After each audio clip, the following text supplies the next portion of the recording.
to a special edition of 10 for 10, 10 sports topics with the News 10 Sports team. I am Sports Director Griffin Haas here with sports anchor, reporter Brian Rudman. Not a lot to talk about, I feel like, today. No, really nothing big happening in on. sports, right? Nothing going on this week, really. What a week and what a game for the Siena men's basketball team.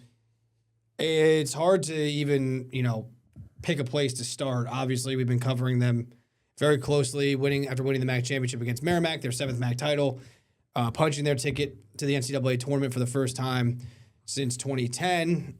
Since our last episode, they had the selection show and were put up against Duke, a 16 seed, and nobody gave them a chance. No. Nobody gave them a fighting shot. Like a 28-point spread, I think it closed at, something like that. Yeah, and I think that the only guys who really believed they could win that game, maybe the most optimistic of fans, and then also the guys within that locker room.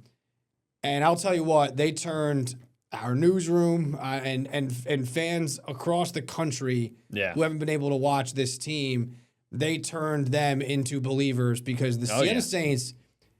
Yeah. I mean, I was in awe with how well they played. I know what they're capable of. I know these guys. I thought that they could keep it close, especially early. Yeah.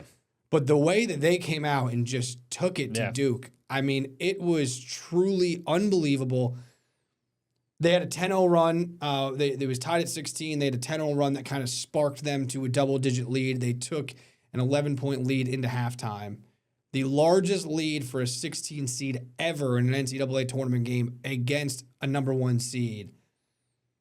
Gavin Doty had 16 points in the first half, and Duke was truly on the ropes. It was not like, I watch a lot of college basketball. You watch some games where there's the team's down 10, you're like, this team's just not playing well, but like they're going to turn it on. They're just not making shots. Like Siena was taking it to them, and they were scoring at will in the first half. They were scoring at will. They were defending. They were giving them fits. They had a really good game plan. They were kind of giving them some like outside shots outside of like Cameron Boozer's, just giving some other guys some looks, and they were okay with it. And that's what Jerry said afterwards. He was okay. They were okay giving them a couple outside looks, and they fall 71-65. There's so many things to touch on in this game, so I'm not going to touch on them all here. And I'll toss it over to Brian here in a second. But I think another thing was just that a lot of talk was they played 5 guys the entire time. I mean, they checked in Christian Jones very briefly for 10 seconds at the end of the game. Yeah. But for the most part, the starters played the entire time. And a lot of people on Twitter who don't follow Siena were like, why is GMAC not playing anybody on the bench? Well, Antonio Chandler was out due to eligibility issues. Tasman Goodrick hasn't been there all year, for most of the year, out with an injury. Reed Ducharme has not played at all this year, who was supposed to be a key piece for the Saints. Owen Schlager was out for most of the year. They had a lot of guys. They were down to 7 scholarship players. The 2 guys they could have played were freshman guards off the bench. Yeah. They opted not to. They went with some more size and some more experience. And let's be honest, it was working. It was working. So, and those guys gave them the best chance to win. And they gave them, but they did seemingly run out of gas a little bit towards the end. Yeah, I mean, I think I'm going to work backwards with I know, how there's you a lot to digest here. Up. In terms of, first of all, before I get to anything, credit to this team because they gave the number 1 team in the country a heck of a fight. Yeah. And when GMAC talks after the game, he's never been more proud of a group of kids that he's coached. I mean, you can see why. Yep. I think in terms of the players, first of all, yes, the injuries and the rotation was short. When you look at the matchups, Christian Jones is a little bit undersized to be guarding guys on Duke, so it becomes tough to bring him in. Yep. This is also what the Saints did down in Atlantic City, and they won 3 games in 4 days. They ran with a short bench. Christian Jones got a couple minutes in the first half of the MAC title game, and it was the starters the entire second half. They were rolling with what works. I think, and if you want to say, well, maybe he should have brought in a sub in the first half, that's when they were rolling. You don't take your guys out when you got the number 1 team on the ropes. No. So, you really start looking into what this team is and how they're built. GMAC coached a heck of a game and, utilized this team in the perfect way. I think, this team, like you said, they were in control in the first half. And I think there's one play. There was, a couple minutes into the second half, Saints were up, they were leading in the game. and it was a missed dunk by, Riley Mulvey couldn't put home a dunk. Fullfat got the rebound, had another chance, and it led to Duke in transition and a dunk. That flipped the game on its head, and that kind of gave Duke the spark they were looking for. And, I think Jerry talked about needing to play a close to perfect game. They played about as perfect of a first half as they could have. Yeah. It's probably the best half of basketball they've played all season long. And, listen, Duke's a talented team. They went on a run, and, you just got to give a lot of credit to these kids for the fight. Gavin Doty's limping around in the second half, and he's still going at it. Yeah, he turned his ankle, got banged up. That seemingly affected him a little bit in the second half. He had 5 points in the second half. And Duke went to his own. Credit to them. They kind of switched it up on them, and Siena struggled with that, kind of slowed them down a little bit. Yeah. I just, Jerry had some great sound in the locker room, and also we'll have a lot of the sound bites and stuff you can check out Instagram, Twitter, or our website news10.com. We're gonna have a ton of that stuff on there, so dive into it there. But Jerry said in the locker room, this is gonna hurt for the rest of their lives, and they did have the opportunity. It was right in front of them to win this game. They could have won this game. Yeah. But I just have to say, I don't think that this team should or could really have any regrets. No. They left it all out there. Absolutely. They could not have played a better game. Yeah. That is a game. It was a perfect first half. Sure, the second half wasn't perfect, but no, they were never going to play two. It's really hard to play two perfect halves. Yeah. You play the one and then you hope to hold on. Yeah. And they couldn't hold on. And Duke is a team that can very well win the national championship. And we might look back, and I wouldn't be surprised if we look back and Duke wins national championship game, and this was their toughest game. I wouldn't be shocked. Well, John Shire talked about this was the toughest game he's been in in the tournament. Siena gave him everything. And, to your point about them not, nothing to hang their heads about, this team, even after Duke went on the run, even after Duke took a 6-point lead late, this team was still fighting. They got a bucket. They got to stop. They had their chances. This team was in it to the very end. They fought tooth and nail. And Jerry McNamara's talked about it all year. We've heard it a million times, talking about how much this team competes, and that's just the number one thing. And they showed it today. And the other thing is you want to see a group that truly cares about each other, with a coach that loves his kids, and a group that just they pull for each other and everything. You've been doing this longer than I have. I've been doing it for a couple of years. We've talked to 1 million college teams and 1 million college athletes. Yeah. This is the closest team by far that I've ever covered, and it's you can see it on a day-to-day basis with this group. And that is something that stood out to me really all year. We've talked about it before. We've all talked about it in the sports department, as far as it does just feel a lot different than other teams. And it's not just because, we know this team's really close. Now, for what it's worth, a lot of coaches say that, and a lot of teams say that, and this was a really close group. It's the stuff that they wouldn't really have to say. They would say it sometimes, but they wouldn't really have to say it. You just see how they treat each other, and it's just a group of, from my experience, really genuine people. Their star is Gavin Doty, who is constantly, putting his faith at the forefront, and his team and how it links the team. And you have Justice Schultz, who's just a great kid, a senior veteran guy. Brendan Coyle, who we've known. I've been here for this is my 4th year, so I've been here. Me and Brendan Coyle have been here together the whole way. My first year was his freshman year. He's been here the whole time, and for just the stories within it, let's just stopping at Brendan Coyle for a second. This is a kid who walked on at his hometown team, Siena. His freshman year, his sophomore year, they win 4 games. His junior year, they bring in a new head coach. In the transfer portal, a lot of kids leave. And maybe the new coach, credit to Jerry as well for spotting something in Brendan. A lot of coaches want their own guys and say, we don't have a spot for you. They kept him. He started the entire season last year and was a huge part of what they did. He struggled through a lot of this year, and Jerry's talked about it. But they're really good when he plays well. And he was unbelievable. He had 4 threes in this game. He was great. He had 2 huge ones during their 10-0 run in the first half. When they needed him most, he stepped up. And again, late in the season in Atlantic City and today. And again, just another just rock solid, awesome kid. Riley Mulvey, a Rotterdam native who got to come home and play for his hometown team after playing at Iowa, but not really playing as much as probably he would have liked. But to get a championship run, another just genuinely good person. We've seen Antonio Chandler and the issues that he's had, obviously with the eligibility stuff, but just a terrific kid. Yeah. And it really all starts with Jerry. Yeah. And I know he gives a lot of praise to his kids, and it is like it's how they're raised and their makeup and all of that stuff. But like he obviously identified that, and I just want to give a shout out to Jerry as well. Obviously, people know him as like the awesome competitor, the player, and the March Madness legend.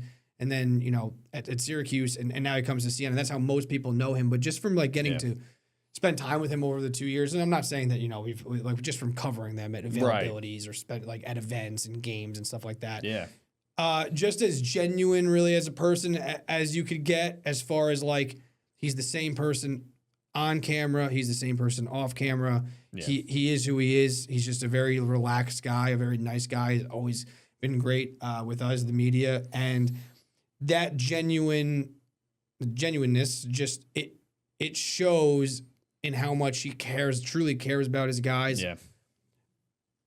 College basketball, I've never had this experience when I'm saying with any local coaches, but when you look at like the big time, I feel like coaches can sometimes feel transactional in a little bit, where it's like they're doing this for their careers, and they care about their kids, but like they'll get a new group of kids. Like that's not the case here, where it's like that he's not focused on his own personal success. He's paying attention to their success. He said it a million times after the MAC championship game. He's not thinking about this from his perspective. He's looking at it from their perspective. Yeah. And you can't fake that, and you can't fake that care, and you also can't fake it comes back around. You can't fake how much Gavin Doty loves him. Right, and is so obvious about it, and how they talk, and he doesn't want to play for anybody else, and he's the best coach in the country, and all of this stuff. So, it's just really cool to watch.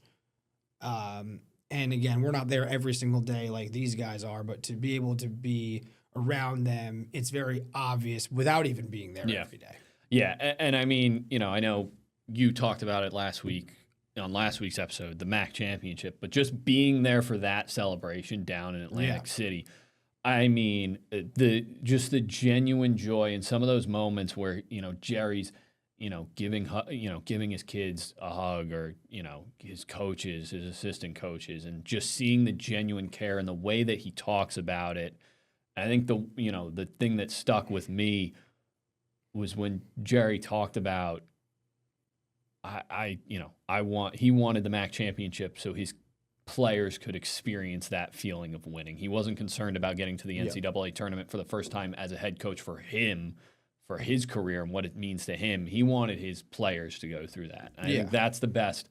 And, I think when you talk about you can't fake it, a lot of people can say it, but you got to do it to back it up. And we see it every day when we're covering this team. You see it all the time with how much Coach McNamara cares about his players, and the love that he feels for them is reciprocated back the other way. And you can see it all the time. Yeah, and while we're talking about Jerry and giving him his flowers, so to speak, let's just we'll wrap up the flower session with this. Yeah.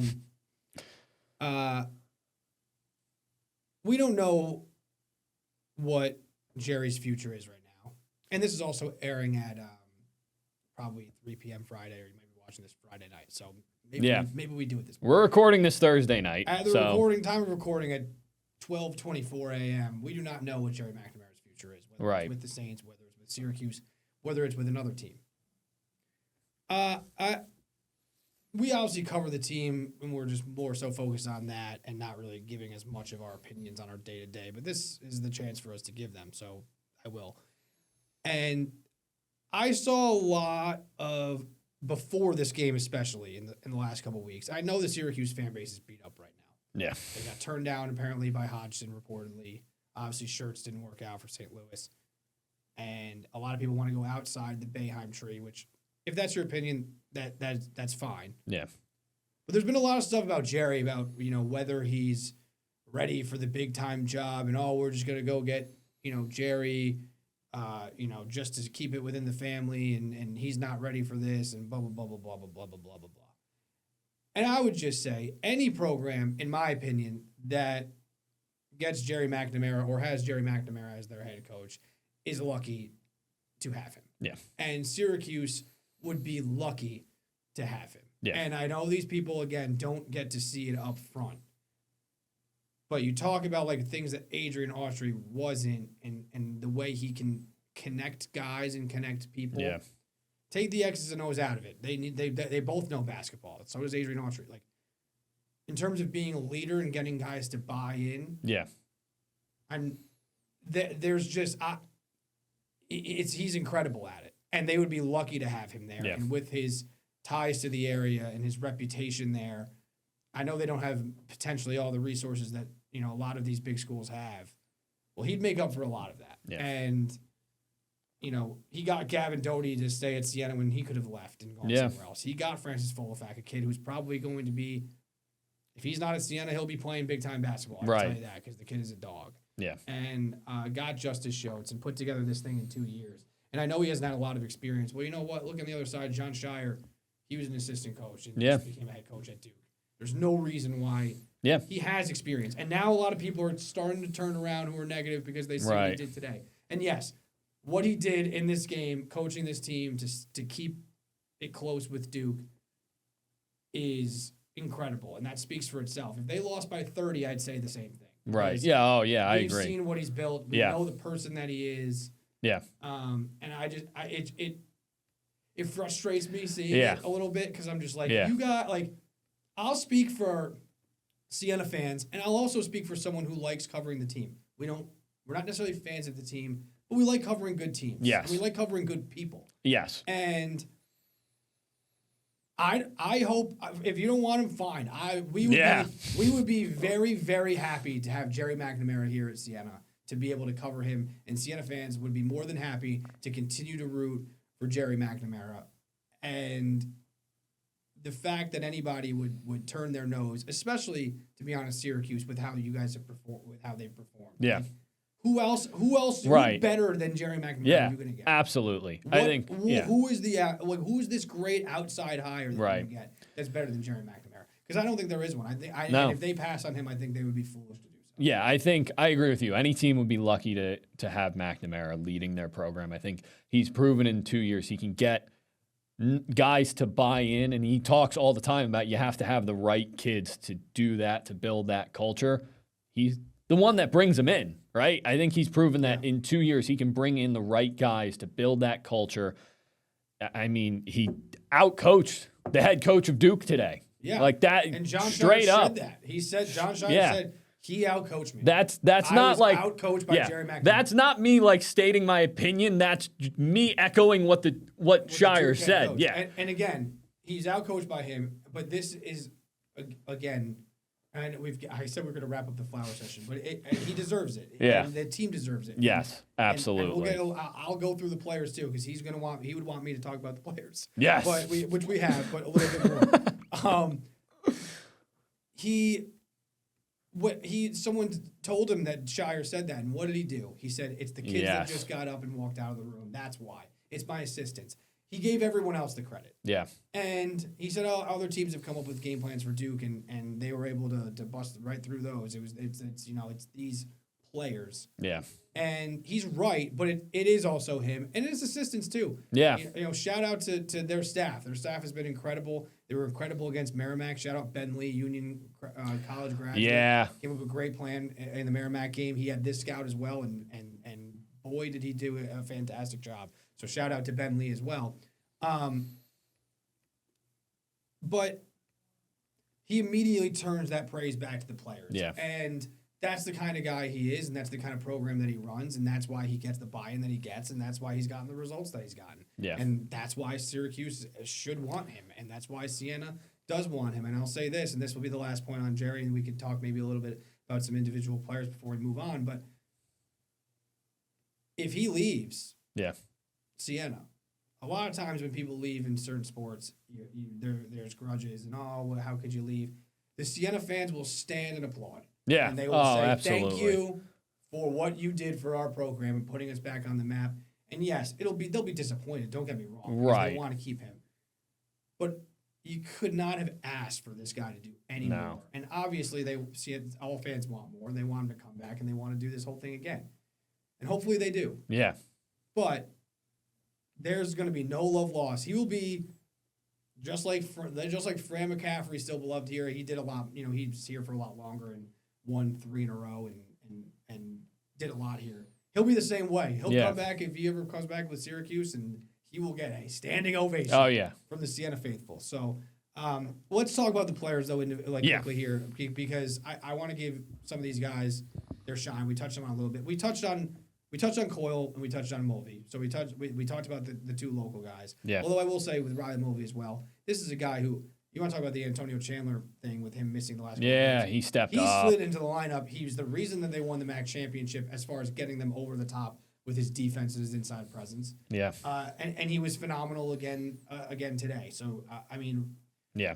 He had an up and down year as far as, he missed some games with injury. He had the concussion. But, he played his best basketball of his college career. Yeah, when they needed him most on the biggest stage. Yeah. But, you can't talk about this team without talking about Gavin Doty. And the kid is a dog. The kid's an absolute dog. He said before the game, we're not ducking, his words were, we're not ducking no smoke. They did not duck any smoke. No. He is afraid of no one. No. He's the ultimate competitor, and Jerry said it about him, and he said about Jerry, they're one and the same. They are 2 dogs. They are 2 competitors. And, Gavin Doty, if Jerry does leave, which I know Siena fans don't want to hear that, if Jerry does leave, Gavin Doty will be right behind him, and he can go play at he can go play at high level. Oh, there's no doubt about it. He proved today. 21 points, 4 boards, 2 assists, and couple of steals, made some really good defensive plays. He proved today he could play with ACC talent. He could play against those guys. And, I think, you want to, he gives some great sound bites, and, he can talk the talk, but this is a guy who backs it up, and he walks the walk as well. And 21 points. He averaged 22, I think, for 22 for the MAC tournament. I think, people today are seeing, the scoring and how great of a player he is. The thing that always sticks out to me with Gavin Doty, and when I first got here last January, right, midway through their season, his freshman year, was just the hustle and the effort plays and the scrappy defensive effort and just his will to win that he has and his effort level that he gives. And I think that's the highest praise that you can give a guy like Doty, and I think that's what, when Jerry's talking about he's a psycho in the best ways, that's what he's talking about. If you want to sum it up, there's one play that sticks out to me, which was a non-consequential to the game, or inconsequential to the game. I think it was 63-61 Duke, and it was after Doty had already turned his ankle, and again, these guys are playing. Gavin Doty's played 40 minutes a game for basically the entire season. And the end of the game, and Doty, there's a loose ball, and he literally threw himself into the scorer's table. It almost took out John Shire. Yeah. This is the kind of effort and grit and heart that we're talking about. Yeah. He was never going to get the ball. He was not going to get it. He got a hand on it. He didn't even do what he could. Yeah. And he's, again, an incredible kid. We hope, and again, I know we don't need to get into all of this right now, but we hope he's back. If he's not, then another kid that Siena fans will be rooting for. Yeah. He's always... He'll go down as one of the greatest, one of the greats, and no matter where, if staying, going, whatever, he's going to be one of the greatest players that ever wore the Siena jersey. Yeah. And, Justice Schultz, his senior year, he laid it all out there. He's been incredible kind of pacing this team. Yeah. Incredible maturity and leadership from the point guard position. Getting them in the right spot. He had 8 points, but he had 7 assists. He had 6 boards, just doing a little bit of everything, kind of pacing the team. And again, great defense as well. And Francis Full-Effect, he can play. He can play almost wherever he wants. He's impressive. Wherever he wants, but he is a beast. Yeah, he's a talented guy. Yeah, we were, I know we were talking about this in the first half. It's just this team is locked in. Francis Full-Effect's knocking down threes, and it's a part of his game that we haven't seen a whole lot this season, but he showed, he goes 2 for 4 from beyond the arc that he can spread it out. We see every game day that this guy's just a beast in the paint and in the post, and he can do that and remind you that he's good on all levels. Yeah, and I think we'll wrap up with this unless you have anything else that you want to add. But I would just say now we go into a stage where we are going to find out what Jerry's doing, and we're going to find out what these players are doing. And if Jerry leaves, some of those players are probably going to go with him. We don't know what they're going to do. I'm not here to guess or say what's going to happen, but I think we're all aware that they are. Yeah. He could leave, he could stay. We don't know, but that's going to be probably in the next couple days to a week that we're going to find these things out. And I would just say to Siena fans that no matter what happens with him, as devastating as that would be for a lot of people, whatever happens with these players, this win and what they've done has put the program back on the map and has put them back in the spot that they belong as being a top mid-major, being the top team in the MAC. They should be the best job in the MAC. That is going to be a very attractive mid-major job, whether it's one of these assistants, whether they go with Jerry or one of them wants the job, or whether it's somebody else coming in. This is going to be a team, hey, this team just won the MAC championship. This is a team that puts a lot of resources for a mid-major team into the team. You can win here. And that wasn't the case 2 years ago when they had won 4 games. He was not walking into a good situation. Yeah. They won 4 games 2 years ago, and Jerry turned it around in 2 years. So if he leaves, he left this program. If he leaves, I'm going to keep throwing if he would be leaving it in a much, much better place than he found it. So no matter what happens, it's a great day to be a Saint. Yeah. And a Saints fan. Yeah, absolutely. I can't agree more with anything that you just said. And I think just to cap it off, this team said this is what they wanted to do. They did it. It was an incredible ride and an incredibly impressive ride considering all the ups and downs this team went through. And it's just been a whole lot of fun to cover. It's been a blast. It's probably the most fun I've ever had covering a team, especially at the collegiate level. It's just been a lot of special moments and a really fun team to watch. And it's just good things happening to good people, and that's cool to see. We're going to talk about a little bit more about the tournament quickly when we come back.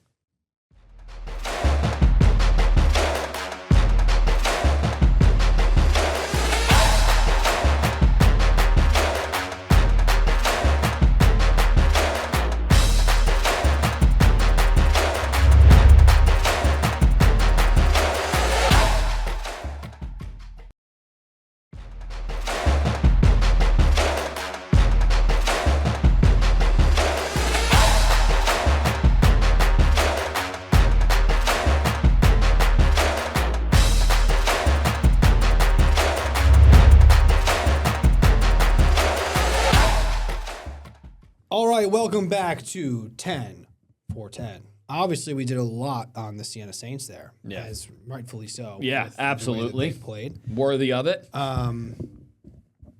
So let's talk a little bit more about some of the other stuff. I would say that the Saints were one of the they were kind of the story of day one, in my opinion. We did have some upsets. We will start too with Penn, Fran McCaffrey. The coach there, the former Siena coach we mentioned earlier, and Ronald Moore. Yeah, Onions, double order. Siena legend hit the buzzer beater against Ohio State. So a Siena legend he's the assistant coach. They ran into a really good Illinois team and they lost by 35. They gave up 65 points in the second half. I'm just now seeing that. Yeah, it's a lot of points in the second half of a college game, but. TJ Power, their best player, I think was a little under the weather, and Illinois just kind of took it to him. Yeah. But outside of that, biggest upsets we had, High Point beating Wisconsin. That was kind of the big one. That was a big one. Did you have that in your bracket? I did. I did too. I did. So shout out us. Yeah. I once wrote a song.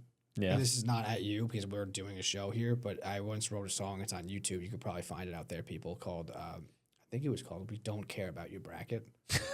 And I did it I sang it and played it on the ukulele for my friend Jake Asman and Dan Budick, their radio show. Shout out Asman and Budick. And it was to the tune of "I'm Yours" by Jason Mraz. Oh, nice. It's pretty good satire on my part. Please don't look it up.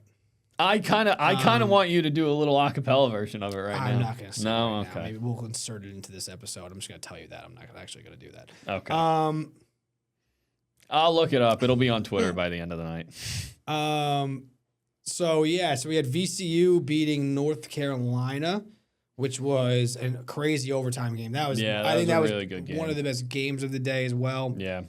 That High Point game was phenomenal as well. Oh yeah. How about the kid? I gotta look up his name so I get the right name. I know it's Johnston, but I gotta make sure I get his first name right. There are a lot of names going around this time of year. Chase Johnston. I want to shout out Chase Johnston. This guy had made like 68 3-pointers this year. Yeah. He had not yet made a 2-point field goal. And he hits the game-winning 2-point field goal on a layup, a fast break. His first 2-pointer what a time to of the do season. it. This is March. This is what we do it for, ladies and gentlemen. Stories like that. Incredible stuff. So shout out High Point. Big win. Oh, my goodness. VCU overtime game. Terrence Hill Jr., 34 points. Shout out him. Yeah, he was one of those, rolling. Becoming a March Madness legend. TCU just beat Ohio State. Close game. Sorry, Brian. It was a good game. It was a good game. Another good game. Greenville had a lot of good games. Yeah. They had the VCU game. They had the Siena game. They had the TCU Ohio State game. What was the nightcap there? It was Illinois Penn. Yeah. And then they went to bed early. So shout out them. Other than that, kind of chalky. Gonzaga got tested a little bit by Kennesaw State, but held on. Houston, Michigan State, Nebraska, Arkansas win easily. Vanderbilt had a huge comeback to beat McNeese. Louisville beat South Florida. Texas was the other one, the 11-6. Texas, and then Texas A&M minor upset 10-7. So a good first day of madness, and the Siena Saints were a huge part of that. Enjoyable. They set Twitter ablaze. Yeah, for sure. And before we move off men's basketball, I do just want to mention real quick, this is not March Madness related. Shaker grad Zach Matulu did announce he's coming back to New Albany. So a big retention as we're in that stage where now college kids announce that they're coming back. Yeah. But that's a big one for and that's a big one for them. Dwayne Killings and his team. Yeah. And Matulu showing some buyback into the program. So big get there. Before we move on to women's basketball in the NCAA tournament.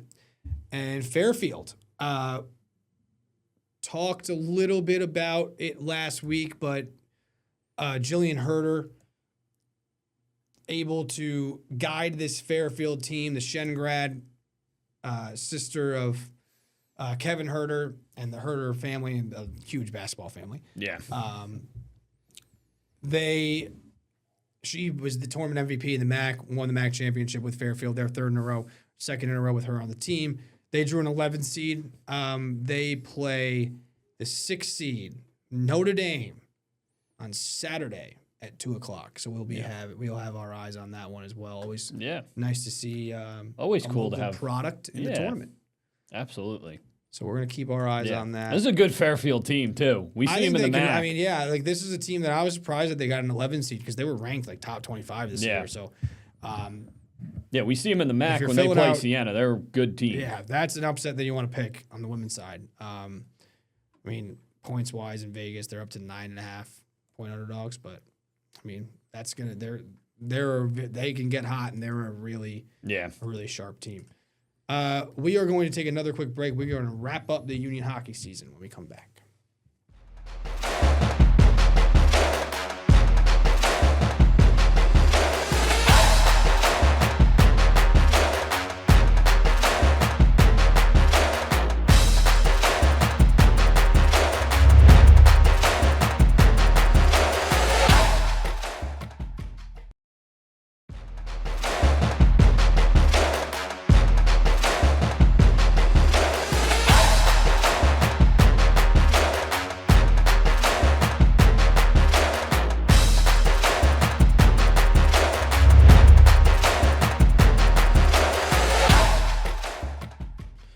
Welcome back.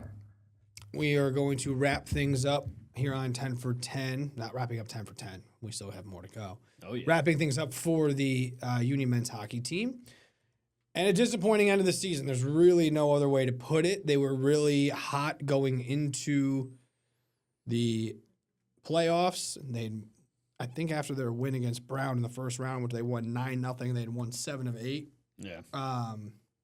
Playing really good hockey, going into a Princeton team that they had already beaten on the road this season in a best of 3. The Princeton was rested, and they won both games 5-2. And Union was never really in the series. And I think that's disappointing because I think they obviously have a lot of talent, and they were playing really well. Yeah. And it felt like they were at least poised to put up, make this a real series, and just never really got there. Yeah, I think this is a team that there was a lot of talent going in and high expectations. They like last year they were a 4 seed, got the bye, hosted the quarterfinals, and ran into a Dartmouth team that's given them a lot of trouble over the years. Going into this year, they wanted to take the next step and reach Lake Placid, and there's a lot of talent in this group. And it was just a little too inconsistent throughout the season. A couple ups and downs. They weren't able to string too many good weekends together until the end of the season when they seemed to have had it rolling. And, the momentum was with them going into Princeton. And, what was it? 3-4-0 early in game 1. And it just kind of seemed like Princeton they just took control of this one. And, Union had the 2-1 lead going into the third period of game 2. But I was going to say, I should clarify, because I said that this series was never really a series, and it was obviously a game in that one. They went up 2-1. Princeton just owned the third period. And you're also going into, even though you're up 2-1, you're coming off of that game and you're already fighting an uphill fight after the game 1 loss. Then you give up 4 in the third, and obviously a couple of those were empty netters. So they were in game 2, and we're leading game 2. But the expectation was to win one of those games at least. Yeah. And, absolutely. And that wasn't met. Now, I think this program continues to take steps in the right direction, especially with talent level, and they were ranked in the top 20 for portions early and late of this season. They had squads that were capable. Now it's about getting over the hump, because last year they had the bye, and it was the same result. They couldn't get out of this opening round second round and get to Placid. And that's going to be the goal going into next year. Yeah. And we'll just have to see how they do. I know Brandon Buer, we saw he signed with the Maple Leafs. Brandon Buer signed with the Maple Leafs, 1-year entry-level contract for 26-27, so that's next season. He'll go to their AHL affiliate, the Toronto Marlies, amateur tryout for the rest of this year. And, so congratulations, Brandon Buer. That's pretty awesome. He was one heck of a player for the Garnet Chargers. Shout out Toronto Marlies. I'm a huge Toronto Marlies guy. You're a big Marlies guy? Oh. When I heard about them earlier this week, when Brandon Buer signed with them, I went, I'm a huge Marlies guy. There you go. So, we'll see. Disappointing end, but hopefully they could take a step in the right direction again and build on it next year. We're going to take a quick break. We'll be right back.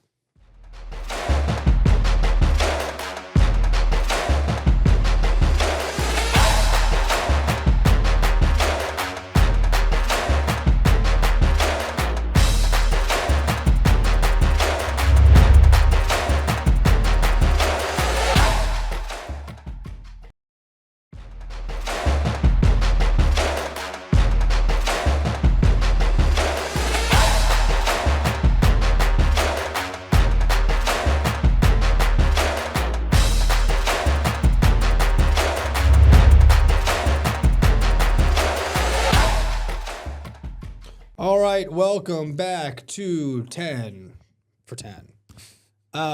Going into baseball now, and we start with a local guy. Yeah. Shaker grad, Tommy Shaker, Tommy Canley, a guy who spent most of his career with the New York Yankees, the hometown New York Yankees. Yeah. going across the rivalry over Shipping the up Red to Boston. Sox, signing a minor league deal. So we'll see when he can, make his way. I think Yeah. he'll be in the major league level at some point. Yeah. Tommy coming off a bit of a down year. We had like a 4.4 ERA. Obviously, he's got like a career 3.6 ERA. So a little bit down for him. I love it. I'm just gonna peel back the curtain here a little bit. We'll take you once again behind the curtain. Watch Juliana Bruno's show Behind the Curtain on the WTEN Plus app. It's a fantastic show, fantastic program. Behind our curtain, Yeah.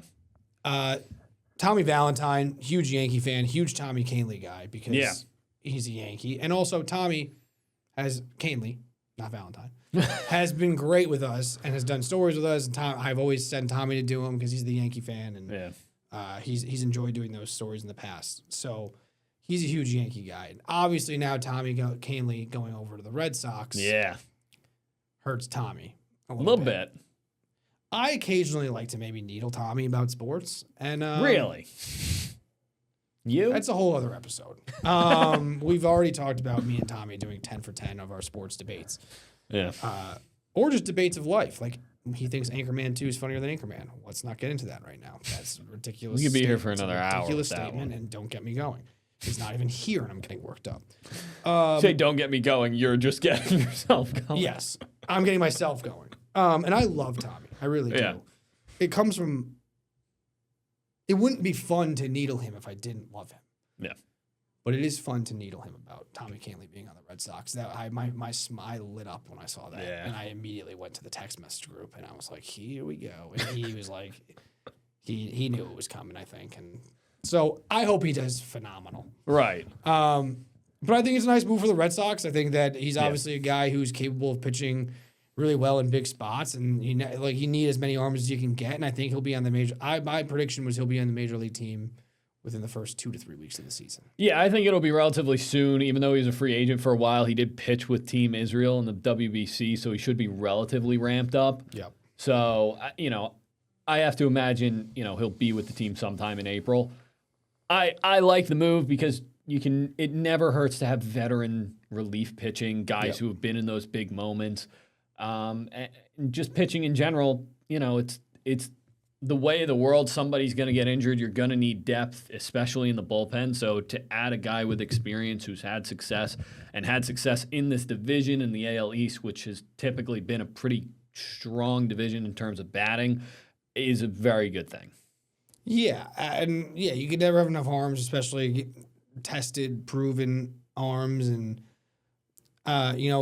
he's a guy who primarily features a changeup. It's not like he's a guy who's getting older, who's reliant on throwing 99. That's never been really his style. So, also just a guy who brings a winning and competitive mindset to a team. So. We'll be rooting for Tommy Kahnle on the Red Sox. Absolutely. I don't know how Tommy Valentine's going to feel. Yeah, that's going to be, I think it's... Conflicted. He's going to be conflicted, I think is the best way to put it. Something Tommy Valentine is not conflicted about is Garrett Cole. Yes. And Garrett Cole made his first start of the year in the spring. Threw a scoreless inning. Yeah. I believe he threw only like 10 pitches, 11 pitches, something like that. 10 pitches, 7 for strikes. 7 for strikes. I think he gave it 1 hit. It was a scoreless inning. Yeah. So I think it's just great. I mean, he was throwing 98. I think it was just, if you're a Red Sox or a Yankee fan, you're just happy to see him on a mound after having Tommy John and throwing the way that he was throwing. And listen, he's 35 years old. So the one thing I'll be very hesitant for Yankee fans is their whole, and the Yankee organization as a whole, is their whole thing is, we're not the same. We're not running it back. We're going to have Garrett Cole. Right. And a 35-year-old who hasn't pitched in 300-plus days. You never know if those guys are going to be the same. He could be. He could come back and be an absolute dog. And he'll still be probably, good either way. Right. Expecting him to be ace-level Garrett Cole at 35 years old, the first year after Tommy John, might be a stretch. Yeah. Yeah, I think, if you're a Yankees fan, you're obviously hoping that he gets back to, what he was before the injury. But you know what? Even if he's not, with the way this pitching staff is built, Max Fried, Cam Schlittler, if you can just get Cole to pitch at like a, number 2 starter level, that would be huge for the Yankees to just add depth to this rotation and really good depth. I think just anything positive that Garrett Cole can add for this team is huge because the Yankees are essentially running it back from last year where it clearly wasn't enough. They didn't win the division.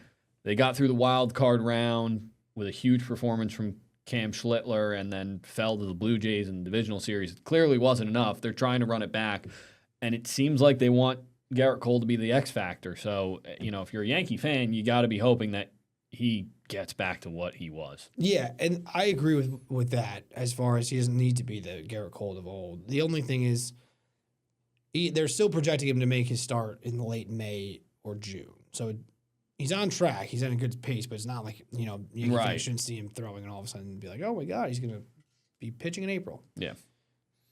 Carlos Rodon's also out for the beginning of the year. Yeah. And I haven't really seen many updates on him, but again, this is a good situation where he seems to be on track. A lot of pitchers sometimes are not where they're supposed to be right away. It takes a little bit longer to get back than others.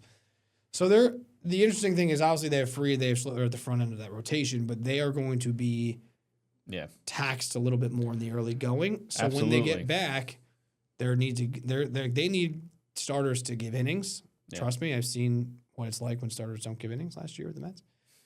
But again, good to see him out there throwing the way he was throwing, and obviously a step that he's on the right track. Yeah, absolutely. I think to your point about the Yankees are still going to be thin at the start of the year, this team is going to have to find a way to win ball games before their pitchers get back because this is a really good AL East division, and you can't afford to dig yourself into too much of a hole. Blue Jays are going to be good again. Orioles are better. Red Sox are probably going to be better than they were last year, I think, overall.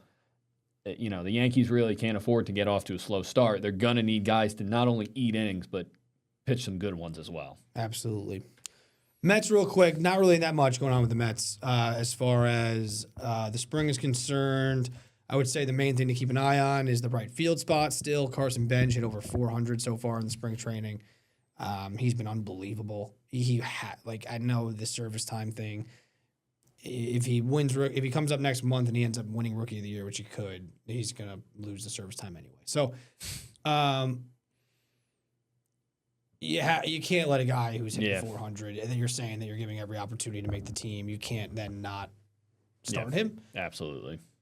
So then the question becomes, what happens with Mike Tauchman? I want Mike Tauchman on the team. He has an opt-out if they send him to the minor leagues. So I'm hoping they keep him, but does that mean Tyrone Taylor's out? Does that mean Mark Vientos, who's been just horrible in the spring? Does that mean he's out? They say that he's a big part of the team. So that last spot in the right field position is kind of what the Mets fans have their eye on. And can Sean Manaea eventually throw him at 90 miles an hour? That's a whole other can of worms. WBC, never cared about it. I'm just going to be honest. I tried to buy into it. I liked watching Nolan McLean. Yeah. I like watching. The games were cool. The Dominican team was fired up in the semis. Venezuelan teams. I think it means a lot to these international players and these international fan bases. So I like that because competitive baseball is awesome. The U.S. loses to Venezuela. I wouldn't trade. This is going to be. I don't know if this is going to be controversial. I would not trade. I saw someone say this about the Yankees, so I'm not coming up with this take, but I agree with it. I wouldn't trade one Mets win for that WBC win. Not a single regular season win. I'm ready for Major League Baseball. Yeah, I mean, first off, also we're so focused on basketball this week, and rightfully so. Season starts next week. Literally next week. Before we do the next episode ready. of 10 for 10, we're gonna get Major League Baseball. That's what I'm ready for. I'm psyched. I'm awesome. a baseball fan. I'm psyched. I just can't get into this tournament. I'm sorry. I can't get into it. I liked watching Nolan McLean pitch. I wish the U.S. would have won. When they lost, I went, And then I moved on with my life. Yeah, I think, listen, did I want the USA to win? Yes, absolutely. Was I excited when they beat the Dominican Republic? Yeah, sure. That was an exciting win. I think for me, I get into the tournament because it's just, let's be honest, it's just all-star teams playing competitive baseball. Yeah, like which that. is just fine. awesome. I guess I'm just more I'm not saying from like a watching perspective. I'm more talking about like a caring perspective. Yeah, like a caring about results perspective. I've always, with the WBC, when I was in high school, like 2017, I was in high school. I watched it. I thought it was cool. 2023, I was watching it. I've been into it a little bit, and I'm rooting for the U.S., but it's not like what the Olympic hockey team was, where it was like I was bought into that team. Yes. Like this is like it'd be really cool if they win. The Olympics, I'm right? sorry, they matter. I know. I'm agreeing with you. Yeah. I'm saying like the Olympics. Matter more. I know the tournament as a whole.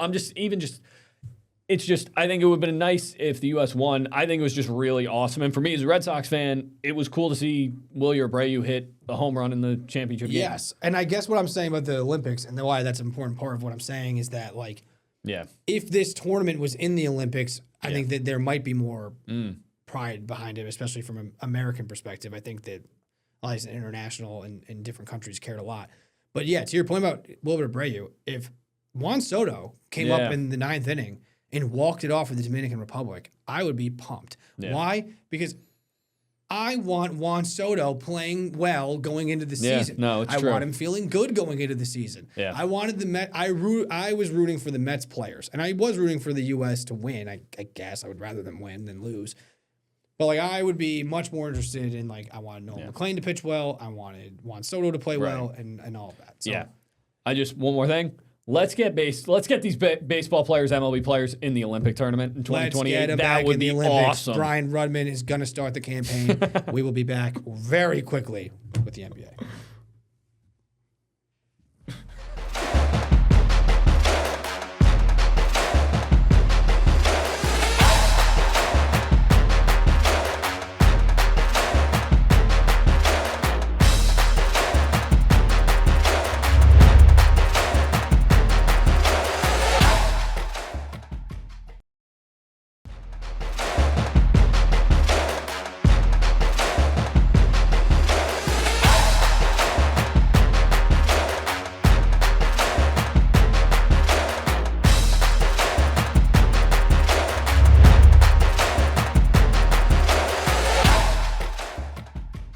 We've got to be quick with it. NBA. I'm going to give a Knicks take. You can give a Celtics take. The Knicks, not even takes, but just a summary, really. The Knicks have won 4 in a row. They're playing well. We still haven't made the playoffs. As far as not made the playoffs, as far as getting into the playoffs, we still haven't gotten to the playoffs yet in the schedule. We are the regular season. The NBA needs fixing. We need to do something about it. I digress. The Knicks are a game and a half back of Boston. Not much has changed. Just trying to keep playing good basketball going into the playoffs. Brian, Celtics. Yeah, I mean, Jason Tatum is back, and he seems to be, rolling, averaging over 20 points a game. He's playing 29 minutes a game, so it's just good to see him back and get back into the flow. And Celtics are a real contender in the East. They have been the whole year, but especially now with Jason Tatum back. And then I'm just going to run through here. We have a ton of state championship basketball on the boys and the girls side, which is always at the forefront. It still is at the forefront, but man, they've been sharing the spotlight with Siena because what a run. We have, and this is on Friday, so these games, some of them might already be over, but Amsterdam in the semifinals looking to advance to the final. We've got CBA looking to advance to the final in AAA. We've already got BKWs in the semifinal. We had Hudson and Kip Capital advanced to their state championship games. Those are all the boys' teams? On the boys' teams, if I didn't say that. Girls, we've got in the semifinal Greenwich, Mechanicville. We still have Bethlehem in the semifinals, Albany Academy in the semifinals. Shaker did fall today. So we have a lot of state championship basketball that we're all going to be hustling on, but mainly Brian and Tommy. I'll be in the studio trying to put it all together, but they will be out on the ground hustling. So if you see them, say hello. Yeah. If you see me, say hello too, but I'm going to be over there. 20 feet that way. But listen, I saw a lot of people at the St. Patrick's Day parade. There you go. I said hello to them there. How was that? It was great. And I saw in Selection Show Sunday. So I've been doing stuff. Yeah. Just He's other been out stuff. and about. And the solo 10 for 10. Who could forget it? Yeah. This was not a solo 10 for 10, No. but we did go 10 for 10. There we go. We'll see you next week.